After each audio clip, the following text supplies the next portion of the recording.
Hello everyone, आप सभी का स्वागत है आपके अपने यूट्यूब चैनल पे। तो आज की क्लास में दोस्तों बात करने वाले हैं एक चर वाले रैखिक समीकरण प्रश्न वाले 8.1 के प्रश्न संख्या 5 के बारे में। इससे पहले वाले लेक्चर में हम लोग प्रश्न संख्या 4 तक देखे थे। तो आइए बिना देर के ही इस प्रश्न को हम लोग हल करते हैं दोस्तों। तो जैसा कि हमारा क्वेश्चन में क्या लिखा है उसको पहले समझते हैं।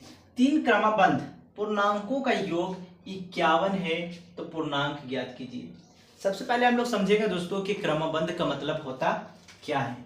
अगर ये चीज हम लोग को समझ में आ गया तो हम लोग इस प्रश्न को आसानी से हल कर पाएंगे।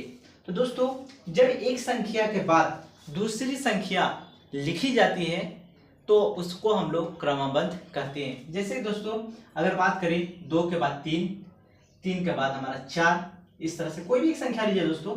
17 के बाद 18, अगर 3 बोला है तो 19, उसका बाद 18 के बाद 20 नहीं लिखना है, ठीक है।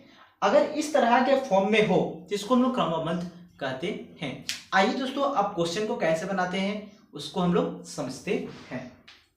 तो यहाँ पे जब भी हम लोग को ऐसा दिया रहता दोस्तों और मालूम नहीं रहता तो उसको हम लोग x मान लेते हैं। तो सबसे पहले यहाँ पे लिखेंगे दोस्तों कि माना कि प्रथम पूर्णांक बराबर x,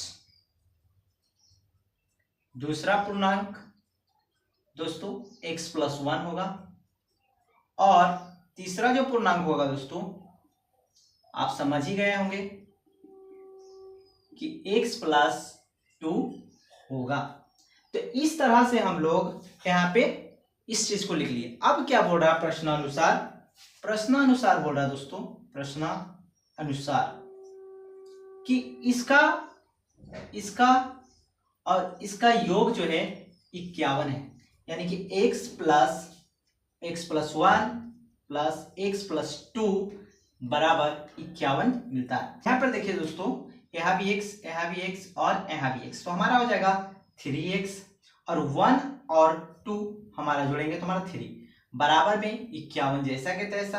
अब देखिए दोस्तों, 3x बराबर 51, और ये 3 प्लस में इधर आएगा तो माइनस में हो जाएगा, यानी कि 3x बराबर 51 में से 3 गया तो 48।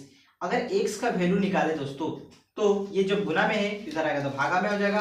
अब 3 के पहाड़ा में 4 नहीं आता, एक बार में 3, 1 और 6 18, 3 छक 18, यानी कि x का वैल्यू हम लोग को निकल गया दोस्तों 16।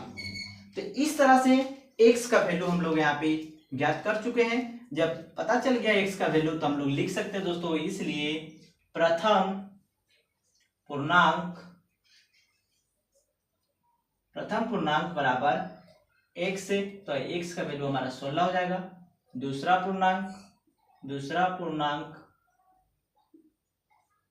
x प्लस 1, यानी कि 16 प्लस 1 हो जाएगा 17।